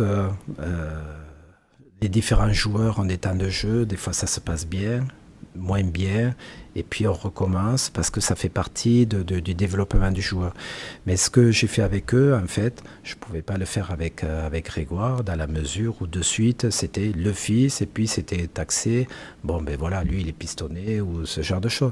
Donc c'est vrai que c'est pas possible. Et je le dis aussi, le seul moment où un entraîneur pourrait entraîner son fils, ben c'est d'arriver dans un club, il est déjà en place, il a déjà prouvé à un haut niveau, il est régulier à haute performance et il est inamovible et ça devient une normalité. Comme ça, c'est pas possible parce qu'il y a toujours des tensions et même ceux qui sont, je dirais, pour le gain d'une place avec j'ai aucune chance, il y a le fils de l'entraîneur. Mais c'est ce qui s'est passé à l'OGC Nice, oui, d'ailleurs, avec certains joueurs. C'est pour ça que c'est pas viable. Mais de notre côté, moi, en place, comme j'ai dit, il n'y a personne qui m'a guidé et qui m'a imposé des choses. Et si je pensais que Grégoire ou un autre méritait de jouer, c'est comme ça que je l'entendais. Et ça, pour n'importe quel joueur, à un moment donné, quand j'ai mis Pléa avant-centre, j'ai entendu de tout. Il se faisait siffler. Ça sera jamais un avant-centre. Et même des anciens joueurs de l'OGC Nice qui se sont penchés dessus. Moi, il avait toutes les qualités. J'ai insisté avec lui. Il se faisait siffler en match parce qu'il avait toutes les qualités pour devenir un avant-centre moderne. Et Grégoire, il avait toutes les qualités pour devenir latéral moderne avec une participation. Tu penses pas que tu lui as fait plus de mal que de bien à Grégoire en insistant et en... on avait l'impression que ça l'a flingué, quoi, ce passage à Nice. C'est comme ça. Pour moi, c'était pas mon fils. Il était au même niveau que du joueur précédent que je citais. Et voilà. Et encore une fois, il n'y a personne qui m'a imposé quoi que ce soit. Est-ce que vous auriez dû mieux l'expliquer, ça, à l'époque, peut-être Je l'ai un peu expliqué, mais très vite, ça prend une telle ampleur. Et puis ça déborde parce que quand il y a 2-3 mauvais résultats de suite, ça focalise et puis ça prend une ampleur. Et donc là, c'est prêcher dans le désert, ça sert à rien. C'est pour ça aussi que c'est bien de faire une petite pause, de mettre les choses à plat, voilà. Et puis par rapport à justement cette gestion d'un fils dans une équipe, Laurent Tilly, qui a très longtemps eu son fils Kevin en équipe de volleyball, disait: pour faire jouer mon fils, il faut que je sois sûr qu'il soit vraiment meilleur que les autres. Vous avez jamais eu cette vision-là, vous, aujourd'hui? Alors, qu'est-ce que... Peut-être? Non, parce que c'était pas une question de fils. Et à la maison, on parlait jamais football. Si j'avais quelque chose à lui dire, je convoquais dans le bureau et ça s'arrêtait là. Et après, avec tous les joueurs que je faisais, si j'avais attendu qu'il soit tout le temps régulier pour le lancer, lui donner de temps de jeu, etc., tous ces joueurs que j'ai pu lancer... Sauf que lui, il était votre fils. Oui, donc automatiquement, dans le regard des autres, il était différent. Ouais, mais ça, comment dire, c'était pas mon fils. Quand je le coachais, c'était pas mon fils. Mais ça, c'est difficile à admettre pour les gens parce qu'ils font référence de suite à leur filiation et se disent: ah ben moi, mon fils, je ferai tout pour qu'il réussisse, je ferai ceci, je ferai cela. Donc, dans le subconscient, c'est de dire: ah ben voilà. Mais 7 ans après, est-ce que vous, aujourd'hui, vous êtes déjà arrivé à la maison, quand vous vous retrouvez justement, de parler de ça? Est-ce qu'aujourd'hui, peut-être que Grégoire vous dit: papa, à ce moment-là, peut-être qu'on aurait dû prendre une décision en amont, ou c'est pas trop le genre de la maison et... Non, c'est pas trop le genre de la maison. Et après, je pense que ce qu'il y a de bien que j'apprécie également, c'est que malgré tout ce qui a pu se passer également envers lui ou envers le deuxième, ils sont pas aigris, ils sont passionnés de football, ils sont bien dans leur basket. Voilà, c'est une étape. Peut-être que si ça s'était passé ça, ou qu'ils n'avaient pas été à l'OGC Nice, ils seraient plus en tête d'affiche, etc. Mais voilà, on revient pas derrière. Tout va bien. On revient pas derrière. Ça, Oui, heureusement. Ouais, non, mais on se... je souhaite pas. Tu veux mettre des embrouilles dans la Non, pas du tout, mais à l'époque, en plus, le point voilà, qui était sensible, c'est qu'à l'époque, de notre côté, on pointait plus du côté de la presse, tu veux dire. Voilà, la gestion plus de Claude, que c'était des attaques vis-à-vis de Grégoire ou Paulin. Mais il y a tellement de joueurs voilà, où j'ai insisté, qui se sont fait siffler au départ, mais voilà, je me suis dit, mais lui, avec les qualités qu'il a et tout, il n'y a pas de raison, et qui sont sortis et qui ont fait une grande carrière, ou qui beaucoup sont devenus internationaux. Si j'avais n'étais pas passé avec mon caractère, avec cette philosophie d'insister sur des joueurs en qui je croyais, il y en a beaucoup qui n'auraient pas réussi, qui ne seraient pas sortis. Oui, mais ce que je veux dire, mais c'est que encore une fois, parce que... C'est votre jusqu'au boutisme, mais parce que même j'imagine que dans votre entourage, peut-être qu'à un moment, personne n'a peut-être osé vous dire attention Claude, là franchement peut-être que vous faites un petit peu fausse route, parce qu'aujourd'hui, oui, non, ce qu'on peut me reprocher, il doit y avoir une statue devant l'Alliance Riviera par rapport au travail. Et malheureusement, vous êtes parti de Nice, et peut-être ça vous convient. Mais vous êtes parti en catimini à cause de ça. Je pense que ce qu'on peut me reprocher, qui peut être un défaut dans certains moments, représente une qualité dans d'autres. C'est ma façon de fonctionner où j'accepte aucune ingérence de quiconque. Voilà, c'est comme ça. Vous avez c'est un défaut et une qualité. Le président River et Julien Fournier vous proposent un nouveau contrat à l'OGC Nice. Vous mettez du temps avant de l'accepter. Au final, vous ne l'acceptez pas. Pourquoi ne pas avoir prolongé votre contrat à l'OGC Nice ? Parce que je finissais fatigué. De suite, il y a Bordeaux qui s'est présenté aussi, et j'étais pas prêt à repartir de suite. Bon, il y a eu à cause de ça ? Il y a une saison qui était éprouvante, parce que ça n'a pas été évident à manager, parce que pas simplement par rapport aux gamins, mais parce que nos relations se sont distendues tout le long de l'année. On va en parler cette saison après. Et cette année-là, cette dernière année, on doit finir en Ligue des Champions. Si on gère bien l'intérieur, tout ce qui gravite autour de l'équipe, on doit finir même pas sur le podium, on doit finir à la deuxième place. Et il y a un épisode en particulier que vous racontez, c'est ce fameux match contre Bastia à domicile où il y a la grève des supporters, et là vous comprenez pas, parce que l'OGC Nice est dans un moment où effectivement elle doit viser ses places qualificatives pour la Ligue des Champions, et les supporters s'invitent parce qu'ils ne sont pas contents de la gestion du club. Je rappelle qu'on finit à 2 points de Lyon 2e. Et vous perdez contre Bastia. Voilà. Oui, mais voilà, il s'est passé pas mal de choses qui font que c'était lourd à apporter. On avait un passif, et c'était mieux pour tout le monde que je m'arrête là. Vous avez déjà recroisé, vous avez déjà revu d'ailleurs depuis ce temps Jean-Pierre River et Julien Fournier. Vous saluez si vous demain vous les croisez? Non, je les ai pas, je les ai pu rencontrer. Si demain ils vous invitent, on s'est plus croisés. Ouais. Vous êtes rancunier, Claude? Non, je pense pas être rancunier. Après, voilà, des grandes choses qui sont pas évidentes, qui se font pas, et puis c'est comme ça. Après, on passe à autre chose. En particulier, comment Paulin a été traité à l'intérieur de l'OGC une fois votre départ? C'est ça que vous n'avez pas digéré, parce que on lui a promis la réserve et c'était même plus la réserve. Oui, là je relate simplement des faits, voilà, qui sont pas très honorables. Ouais. Si demain Virginie Rossetti vous appelle pour donner le coup d'envoi, vous remettre le trophée de l'ancien Aigle, vous venez Je serais content de la revoir. Ah, voilà. On va lui dire que vous êtes au prochain match, on vous invite à Nice-Lyon. Non, c'est pas Lyon-Nice, non, c'est quoi le prochain match? Nice-Brest. Nice-Brest. Ouais. Moi, quelqu'un qui connaît bien le contexte m'a dit sans ce souci. Il connaît bien le contexte. Le contexte. Oui, il faut faire attention à ceux qui connaissent. Un peu de l'intérieur même. Mais sans ce souci. Je savais bien que tu tirais les ficelles. Sans ce souci avec Grégoire et Paulin, sans ce souci avec ses fils, il aurait été le Wenger du gym. C'est-à-dire qu'il serait resté longtemps, et que ce point, peut-être, je sais pas, mais moi ce que j'ai regretté ce qui me faisait hésiter pour re-signer, j'avais cette envie de dire, bon, on a monté une équipe qui est pas mal quand même. Et encore une fois, sans aucun moyen.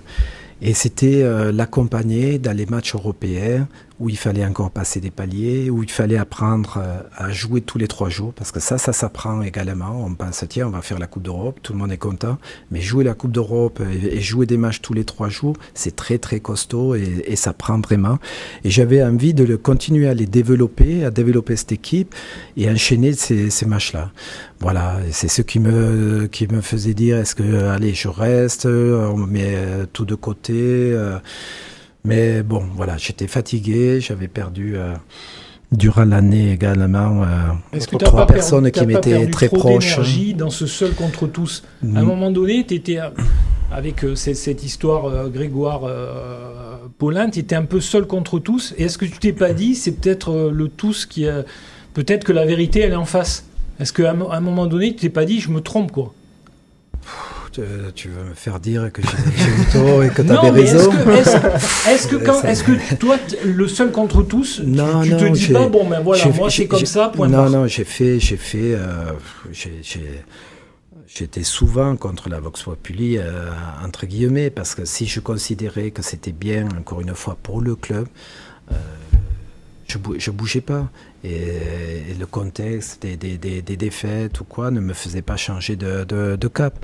J'ai toujours été comme ça, j'étais formaté, je me suis développé comme ça, dans une certaine adversité. Et quand elle s'est présentée, j'ai toujours répondu présent. Voilà. Et encore une fois, pour les clubs, parce que c'est pas pour ma gloriole, c'est pas pour mes gamins, ou quoi que ce soit. Ce que je pensais intéressant pour le club, c'est tout.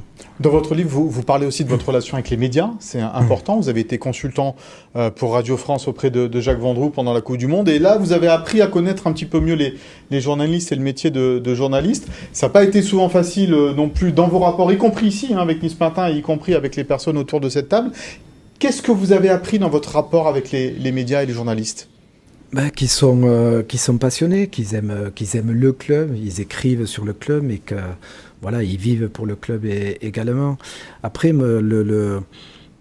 là où j'ai jamais fonctionné, c'est vrai que peut-être les médias percevaient ça comme un petit peu de défiance ou quoi. J'ai jamais fait de off, entre guillemets. Parce que je considérais que faire du off, c'était quelque part pour téléguider les journalistes, et quelque part c'était leur manquer de respect. Et j'ai jamais voulu dévoyer, dire tiens, je vais essayer de rétablir une situation en dehors ou la faire rétablir par quelqu'un, parce que maintenant les entraîneurs ont leur agent, ont des conseillers, les journalistes téléphonent, ils répondent pas en direct, mais derrière le fameux entourage. Ils ont un petit, comme on peut dire, le service après-vente. Et puis on rétablit, ça permet mais c'est bien ça. Oui, mais c'est nécessaire de comprendre aussi, parce que le métier de journaliste, c'est d'analyser et comprendre. Je considère que c'est inévitable maintenant, vu l'avènement des réseaux sociaux, vu l'ampleur que peut prendre la moindre information. C'est évident qu'il faut tempérer et il faut rééquilibrer, parce que l'entraîneur, il fonce, il est là, il met sa capuche et puis il tient le truc et il peut pas tout faire. Et c'est vrai que quelqu'un qui s'occupe un petit peu du off, c'est un peu péjoratif, mais de rétablir certaines vérités derrière certaines choses, c'est quand même mieux. Parce que c'est tellement alimenté, vous êtes tellement alimenté par derrière.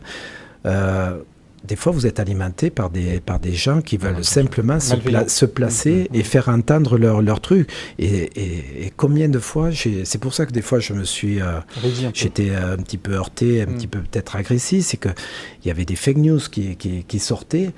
Et je trouvais ça malsain. Mais c'est vrai que derrière, j'ai pas rétabli des situations. Et j'aurais dû sûrement le faire, et comme le font maintenant la majorité des entraîneurs. Avec Vincent en particulier, ça a été un petit peu chaud à un moment donné. Oui, on peut le dire, il y a prescription maintenant. Ça peut se dire. Ah, la fameuse tape. La fameuse tape. Quand vous avez droit à la fameuse tape, ça va. C'est que tout va bien. J'ai mal à l'épaule. Non, mais t'as compris pourquoi t'étais pas un bon client pour nous, quoi. J'étais pas un bon client, c'est sûr que je suis pas un bon client pour faire la marmite comment dire, des anecdotes. Mais encore une fois, ce que vous avez envie, c'est que votre club, parce que c'est votre club, ça se passe bien, il avance, il se développe, et voilà, il y a des choses en place.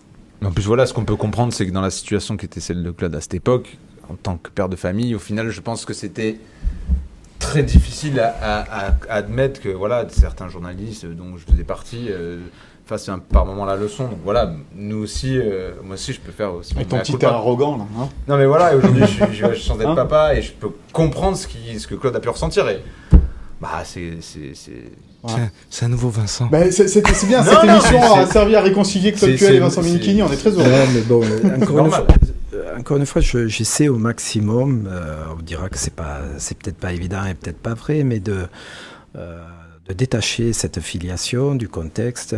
Pour moi, c'était des joueurs que j'avais amenés et à développer, et un joueur à développer comme j'ai pu le faire avec tant d'autres.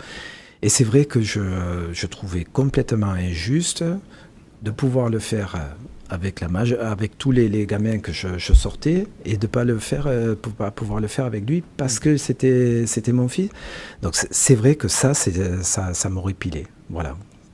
Aujourd'hui, quand vous vous promenez dans Nice, est-ce que des Niçois vous interpellent, vous rappellent votre passage à Nice? Quel est votre rapport avec les supporters de l'OGC Nice? Je me promène rarement dans Nice, à mon avis. Plutôt sur Monaco. Tu te promènes souvent dans Nice? Oui, je vais signer, je passe à la boutique et tout.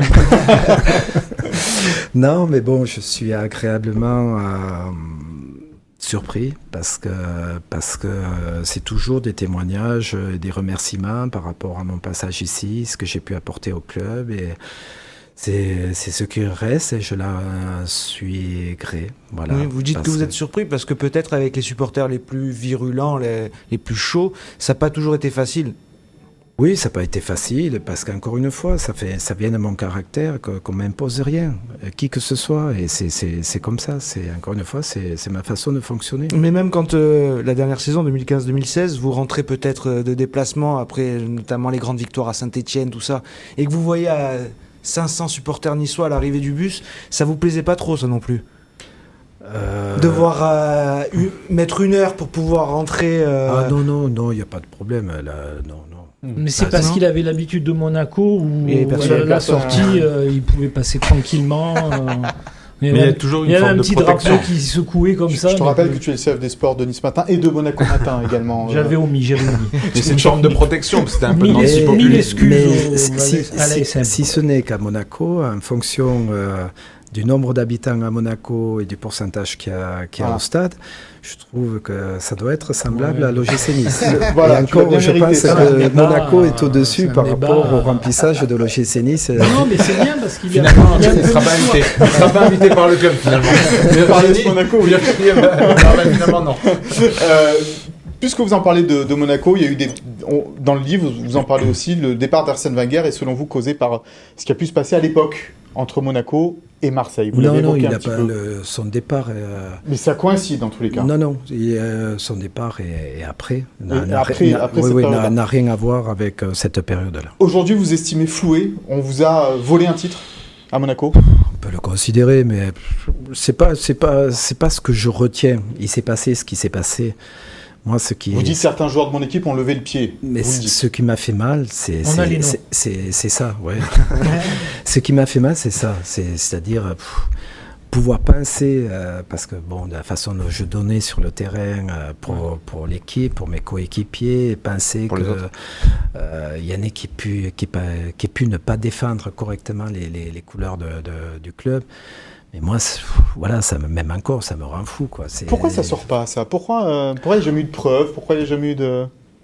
Il y a prescription. La prescription. Voilà, pourtant, vous en parlez encore aujourd'hui. Oui, mais parce que je reviens sur des anecdotes, sur des choses, et c'est pas pour prendre un élément et le monter en épingle, parce que c'est ce qui est fait par rapport à 3 lignes dans le livre, des fois, mais par rapport c'est tout un retour d'anecdotes, de passages, et encore une fois, moi ce qui me plaît, c'est quelque part d'expliquer à des moments des choses qui se sont passées et que je n'ai pas pu faire sur le moment. C'est de dire, ben voilà, il s'est passé ça. Dans quelles conditions on a évolué dans chaque club à un moment donné, financièrement, politiquement, etc. Et qu'est-ce que représente le foot pour moi? Quel est son devenir? Comment je le perçois? Voilà. Ce sont des échanges. Tu aurais été meurtri par l'OM, quoi, entre quand tu étais joueur et puis après quand tu étais entraîneur. Parce que ce qui s'était passé dans le couloir et avec puis Gallardo, oui, bon, ça a un peu précipité ton départ après de l'ASM, non? Un petit peu. Cet épisode. Le manque de soutien des dirigeants. Non, aussi, ce qu'il y a, c'est que on avait monté, enfin les dirigeants, parce que les dirigeants avaient monté une équipe de jeunes joueurs il y avait une moyenne, mais c'était extraordinaire. Il y avait plein de gamins de 20 ans qui sont devenus internationaux, qu'on a retrouvés dans toute l'Europe. Willy Sagnol, Gianardo Grise, Marquez, Cristambal, Joly, Lamouchi, Correa, Porto, etc. Mais c'était un truc de dingue. Ils avaient 20 piges. Et c'est sûrement l'équipe la plus jeune qui a remporté le championnat de France. Mais une qualité extraordinaire. On était injouables. Et ce qui s'est passé, et à Lyon, avant, et puis après à Marseille, en fait, ça a cassé cette équipe. Parce que entre eux, certains se sont accusés de ne pas avoir défendu un tel, un autre. Et donc, l'équipe a explosé dans la foulée. On a fini péniblement la saison alors qu'on avait 15 points d'avance. Et il a fallu la faire évoluer. Et oui, ça a précipité quelque chose. Et après, on a fait des changements. On a changé 4 joueurs, mais on a perdu des joueurs de qualité comme Trezeguet, Lamouchi, Sagnol, etc. Un dernier mot, Claude, pour en finir. S'il y a un homme à qui vous regrettez peut-être de ne plus parler aujourd'hui. C'est toujours des regrets. Oh. Non, mais justement, c'est parce que c'est plutôt positif, parce qu'il vous a apporté beaucoup de choses aussi en tant que joueur. C'est Jean Tigana, peut-être, vous en parlez également. Vous prenez pas sa place, mais vous lui succédez à l'AS Monaco et vous dites, voilà, c'était un homme que vous aimiez, quoi. Oui, que j'appréciais, parce que quand on succède à un entraîneur, on se dit oulala, il a dû lui savonner la planche. Du moins, il y a des sous-entendus. Et donc ça c'est plus qu'embêtant. C'est dommage parce que encore une fois, et je le mets, jamais je me projetais comme un entraîneur de l'équipe première. Jamais. D'ailleurs, je me projetais pas comme un professionnel football, joueur non plus. Mais en plus entraîneur. Moi, mon avenir était quelque part tracé. Je devais devenir directeur du centre de formation à Monaco. C'était acté avec le président Campora. Et donc là, c'était Jeannot Samba. Je n'ai pas su la raison. Qu'est-ce qui s'était passé avec le président? Et puis le président est arrivé, nous a réunis les 5. Il y avait Henri Biancheri, il y avait Jeannot Petit, Jean-Luc Tori, moi-même et Jacques Devim. Il dit voilà, Tigana Samba, vous allez tous les 5 faire l'équipe. Et puis c'est Claude qui la dirigera. Voilà. Et il nous a envoyé ça et jusqu'à ce qu'on trouve un nouvel entraîneur. Donc c'était pour un match. Puis ensuite, c'était un deuxième, puis un troisième. Mais jamais dans le truc de dire, ben voilà, il faut que j'aille et je risque de continuer. Non, c'était pas mon vœu. Voilà comment a débuté votre carrière d'entraîneur. Est-ce que tu as vu le nom de l'émission? Non, mais c'est moi qui lui pose la question. Non, vous n'avez pas le droit. C'est moi qui lui pose la question. C'est quoi? C'est une boisson? N'oublions pas qu'on a des Monégasques aussi qui nous regardent. Oui, je les salue pas d'ailleurs. Non, mais bon. Ouais. Je dois dire simplement que c'est vrai que Monaco, c'est mon club de cœur. J'ai été formé, j'ai évolué là-bas et grandi là-bas. Et je me suis fait homme. Mais quand je suis passé dans un club, sincèrement, chaque fois que je l'ai quitté, j'ai été mal. J'ai été très mal parce que c'était votre club. Oui, parce que voilà, je défends à fond et je n'arrive pas à me dire il s'est passé ça, les enfoirés ou ceci ou cela. Non, je défends à fond le club et ce club, je l'ai défendu à fond. Voilà. Libre, c'est aux éditions Solar, le livre de Claude Puel que vous pouvez retrouver bien sûr dans toutes les bonnes librairies. Avant le Souviens-toi, on va jouer ensemble. 2 places à gagner pour le match entre l'OGC Nice et le Partizan de Belgrade en Ligue Europa Conférence. Ce sera un match très important pour cela.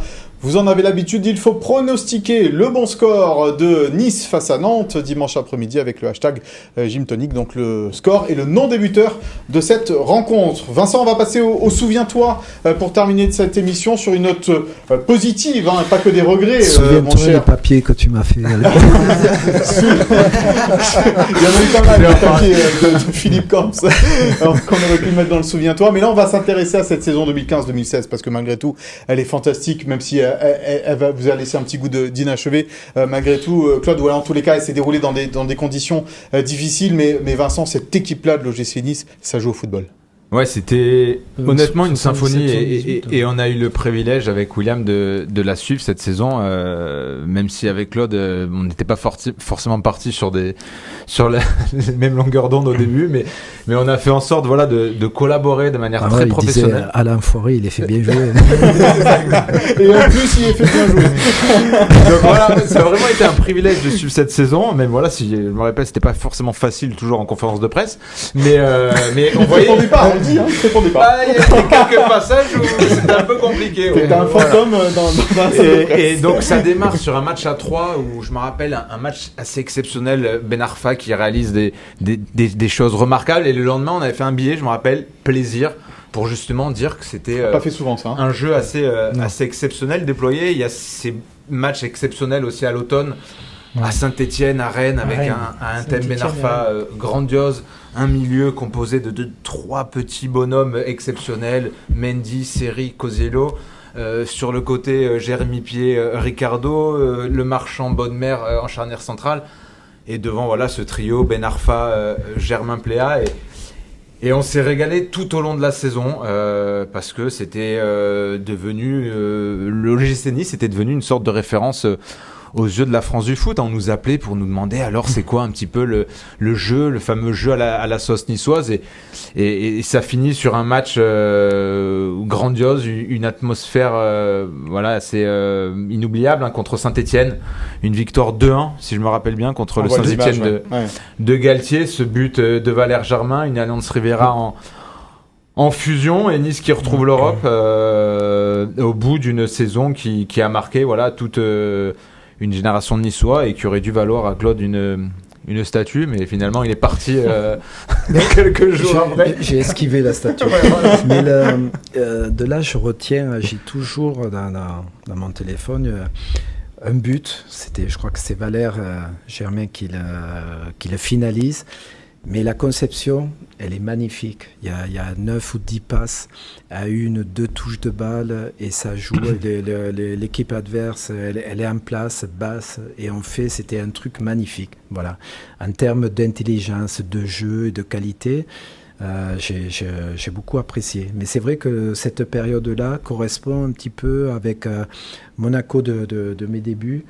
Les 2 meilleures équipes qui ont joué le meilleur football sur des séquences assez longues. Voilà. Et d'ailleurs, il y a une forme de nostalgie parce que la saison dernière, Nice, quand même, c'était 3e joué pour la Ligue des Champions, finale de Coupe de France, et les Niçois disaient oh là là, qu'est-ce qu'on s'embête au stade, on aimerait retrouver le gym de Claude Puel ou de Lucien Favre, premier passage. Donc voilà, il y a quand même un héritage aujourd'hui à ce niveau-là. Ouais, celui-là, et en plus il replaçait un peu Nice sur la carte du football français, parce qu'au-delà de la 4e place, tout ça, c'était le spectacle qui passait en prime time sur Canal.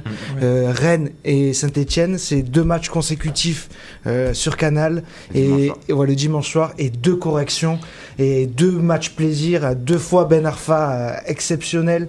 Et Sylvain Armand s'en rappelle. Il a cassé les reins, et puis à l'Alliance aussi, c'était on prenait vraiment du plaisir. Quand on regarde cette année, on va à l'Alliance peut-être des fois reculant. Là, à cette époque-là, on savait que quelle magie allait nous préparer à thème, quel match allait nous faire le gym. Vraiment, c'était une saison plaisir. Les jeunes qui sortaient, Benrahma. Et c'était sans aucun moyen. Ouais, c'est ça. Ouais. Mais les Benrahma, les Mopé, chaque fois, il y avait plein de gamins qui commençaient à éclore également, qu'on poussait, quoi. Et puis lancer Cosiello, moi, là, quand je l'ai vu, j'ai cru qu'il allait arriver avec un cartable, quoi. C'était un enfant. Quand on, dans tu le couloir... l'aurais pas fait débuter, toi. Non.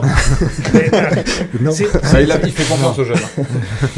Mais c'est vrai, Cosiello, la première fois que tout le monde l'a vu, C'était un gamin, quoi. Dans le couloir avec les pros, là, on se disait, mais il va exploser. Mais c'est là aussi que c'est important, l'association de joueurs est importante. C'est-à-dire que si on met Vincent dans une équipe qui va jouer un peu direct, qui va être dans les duels, qui va devoir s'imposer physiquement, entre guillemets, qui va être en face de duels automatiquement et de gars plus costauds, il disparaît. C'est pour ça que quand on dit l'expression de cette équipe, avant le début du championnat, on fait des matchs amicaux.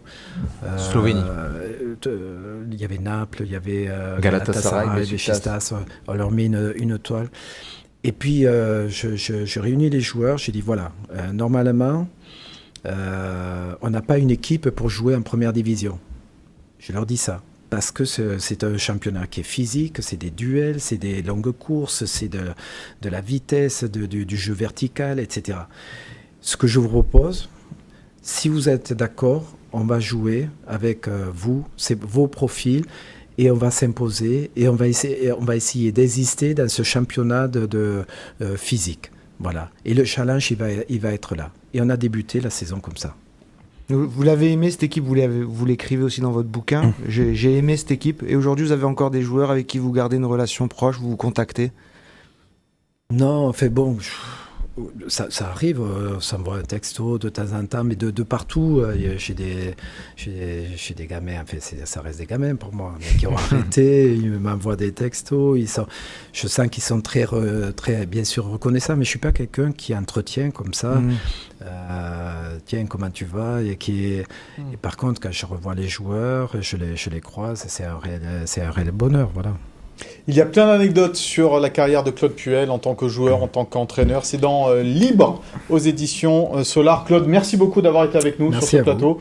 C'était un plaisir. Et puis maintenant, si vous avez un peu de temps et que vous êtes toujours sur Cap d'Agde, vous pouvez venir commenter l'actualité de l'OGC Nice.